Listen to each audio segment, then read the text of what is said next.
as I was flipping through the sections, I was like, "Oh," I saw the second print of this book. I was like, "Oh, I might pick up this one," and I flipped to the next one.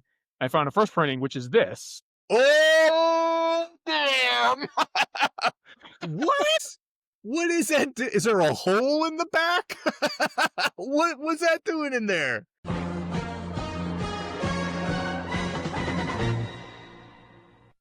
What's going on, everyone? I am Phil, along here with Joe. Hey, Phil, what's up? Not much. So, we were recently at New York Comic Con, and I feel like we've teased the thing that we're going to do in a bunch of different videos. But we got dollar books I at New sure York did. Comic Con. When we Um, first started with this idea, because we've done this before, we've done sort of a dollar book challenge between the two of us. It's always fun. I wish we did it like every week. That's how much fun it is, but it's not, it's also not practical or that interesting.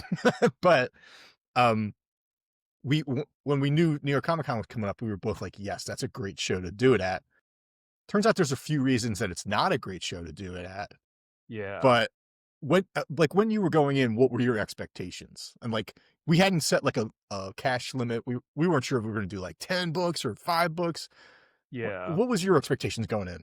No, I mean, like, I hadn't like New York Comic Con is actually one of the very few Comic Cons I don't like really shop at, just because it's like hard to walk around the show floor. So like, I never really like looked around the show floor all that much. I would like go and like look at stuff, but like not actually buy things.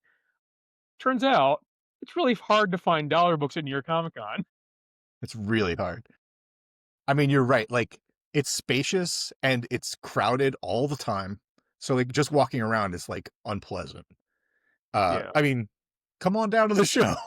But it is, especially when you have like a place that's your spot and you can hang out behind a table and not be surrounded by people.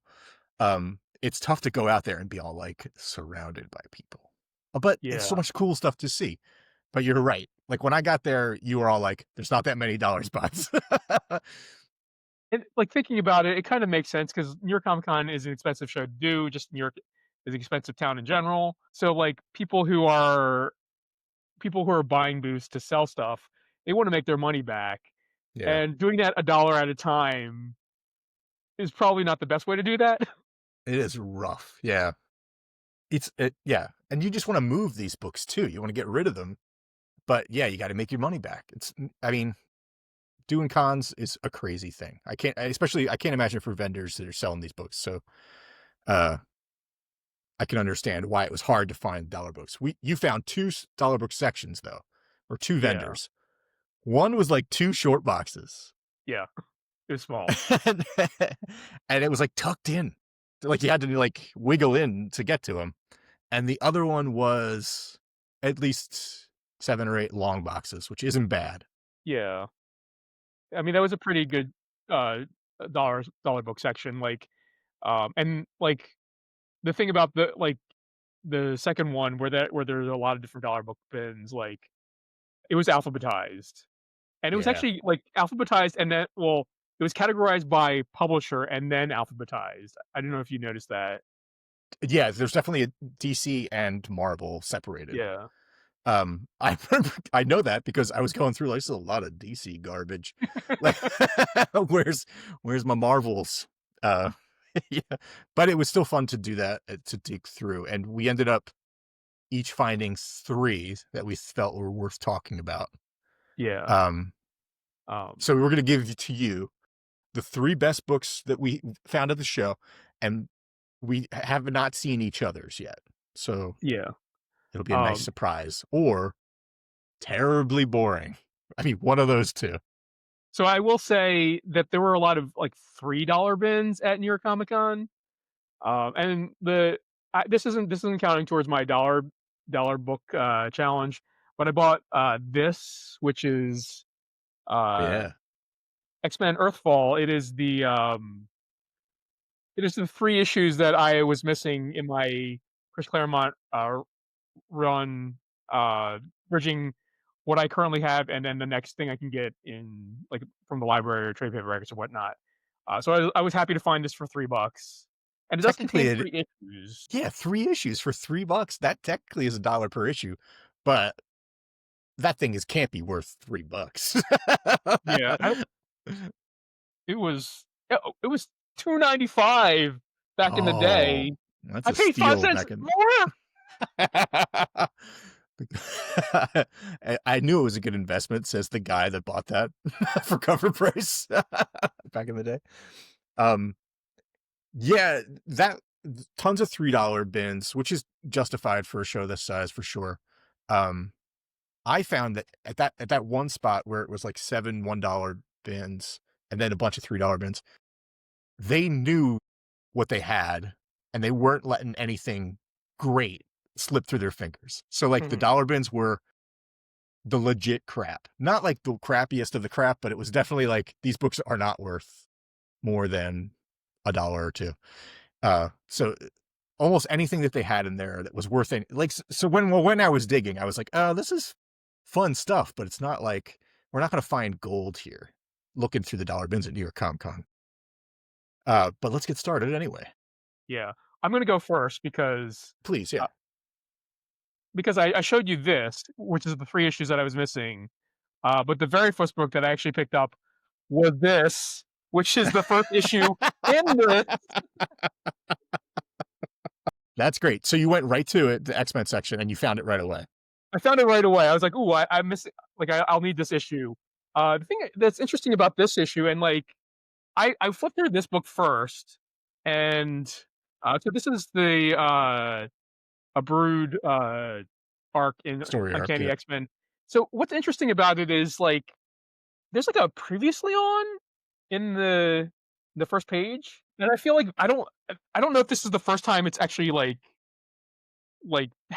happening in comics because it's not very common in comics to have, like at lea it is now, but, like, back in the when this was, like, 90s or 80s or whatever, it wasn't common to have, like, a previously on Yeah. page, which I thought was I interesting, and I will. thought they did it straight for this collection, but no, it is in this book.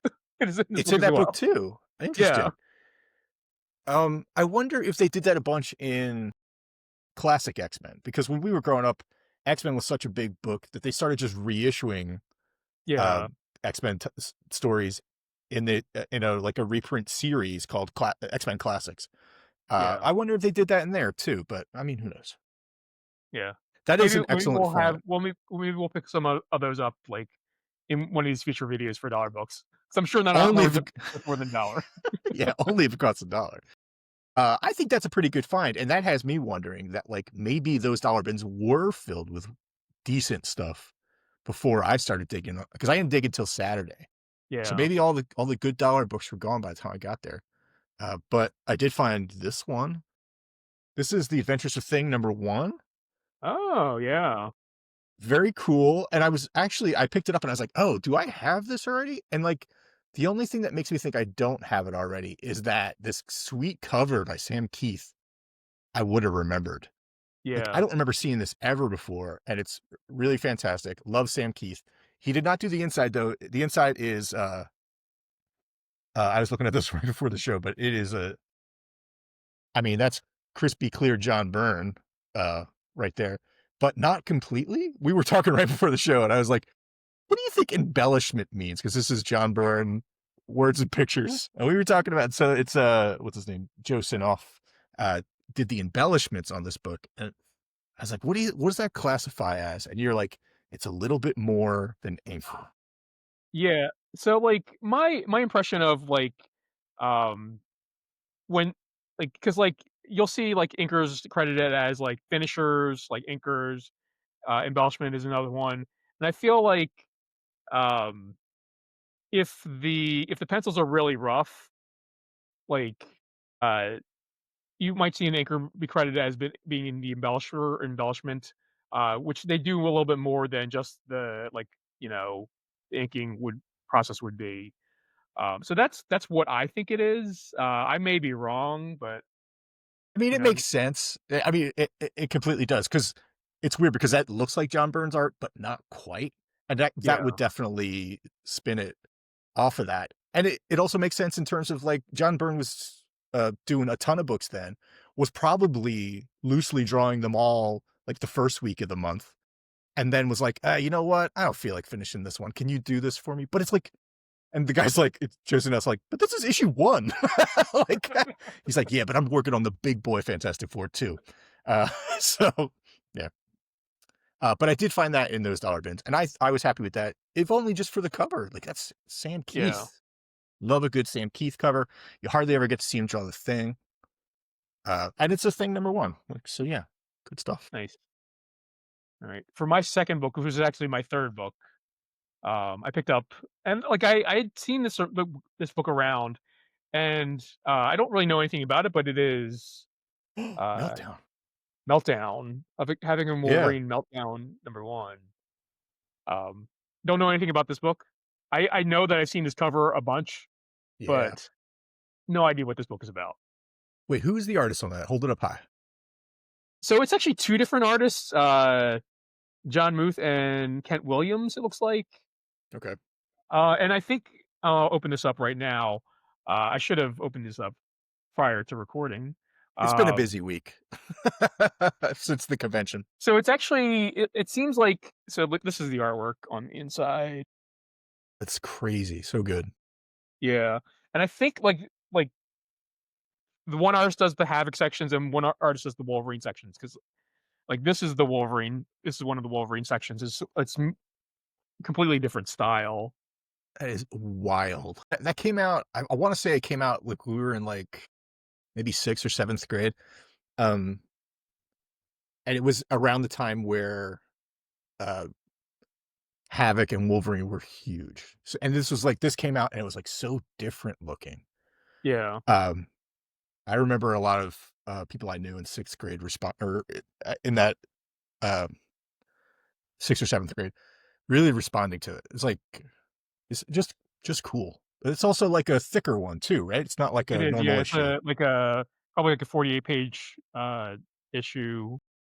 I will say when I picked this up, the guy behind behind the booth He was like, was like, "Whoa, what's this "Oh, doing in there?" now." Nice. Oh, nice, okay. Yeah, it's weirdly iconic, it's one of those things.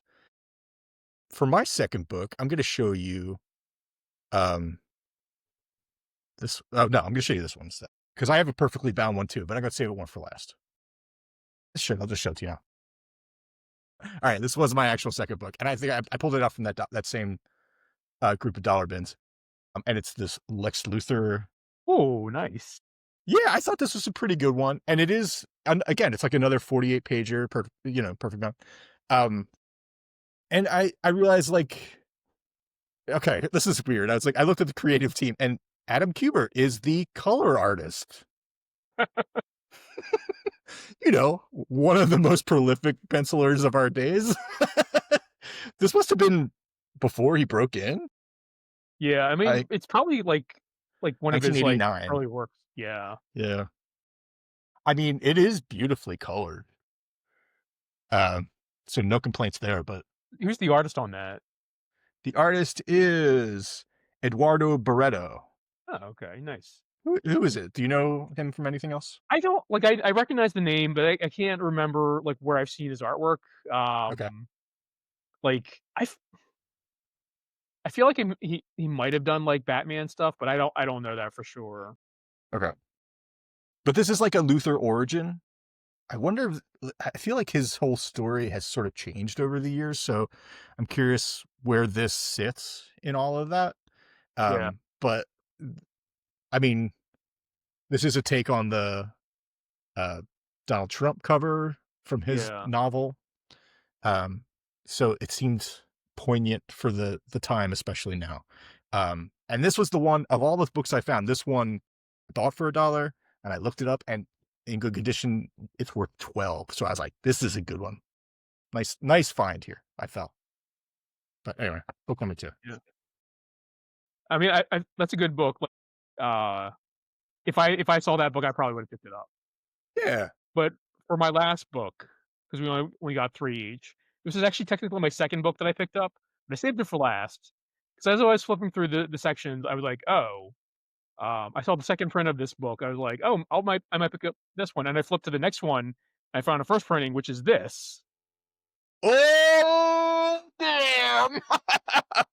What? What is that? Is there a hole in the back? What was that doing in there? So, I mean, so this is X-Men 248. This is the first Jim Lee X-Men. I did not expect to find this. I saw the like I said, I saw the second printing because I think second printing has, like, a different colored background, Is that right? than the Yeah, first. okay. Yeah, so, like, I, like, immediately knew what this book was, and, like, I don't know if you can see it, but, like, there it is not in great condition, like. Someone wrote on it. Firstly, real big. But, like, so, like, we had been talking about, like, this before, like, I am reading through Chris Claremont's X-Men, and, like, um, there are books that I'm missing that I will be missing, and I've been trying to pick them up, and, like, there were some books that I would never expect to find, like, this is one of them, for a Never. dollar. Yeah. For I wouldn't expect to find that for $10. Like Yeah, that's a key. That's an X-Men key for sure. Sadly, yeah, not because of any of the X-Men. Like it could be the crappiest issue story-wise ever, but that is an X-Men key if I've ever seen one. yeah. Damn, that's a find. I'll take my Lex Luthor book and go home because because that's the stuff. All right, for my third book, great. You couldn't let me go first because seriously,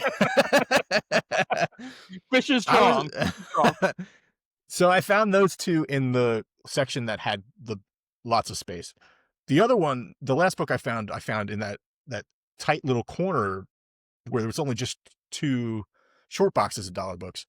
And I was going through and I was like, this stuff's okay. Like nothing crazy good. And then one I picked up, I was like, oh, there's two issues in this. Like there was one on the back. I Yeah, was like, two for one? Like now I was like, all right, cool. But again, it was all it was all kind of like, okay. So I picked up this one. This is Star Squadron, yeah, this All Star Squadron number 13. Let me take it out. Let me take it out of the shiny bag.